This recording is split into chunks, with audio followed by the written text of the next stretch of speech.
On a hot summer day in 1970, the large rolling hills and dirt trails of Southern California became the ultimate playground for an overzealous motocross rider. That same day, on the other coast in Edison, New Jersey, another kid was pulling a record-breaking wheelie. Soon, neighborhood kids from LA to New York were fixing up their Stingrays, going off jumps and racing everywhere they could. BMX was born.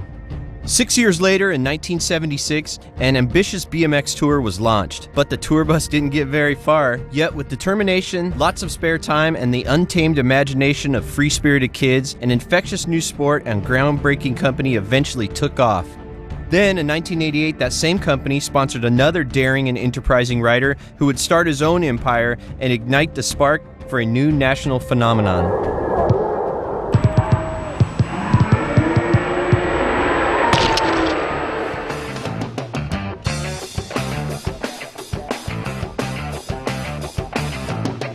It all began the way most individual sports start. Kids pretending to be grown-ups, but acting like big kids.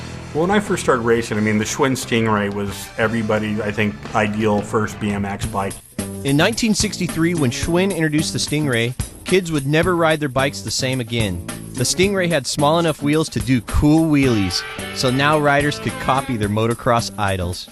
We were just trying to look at motorcycles and trying to, make fenders and do crossbars and, put mud flaps on and trying to make our bike look more like a motorcycle.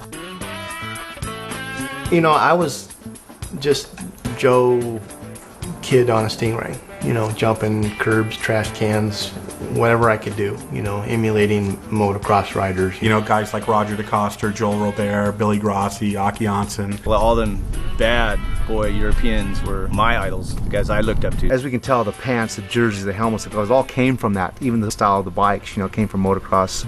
A major factor was the movie On Any Sunday.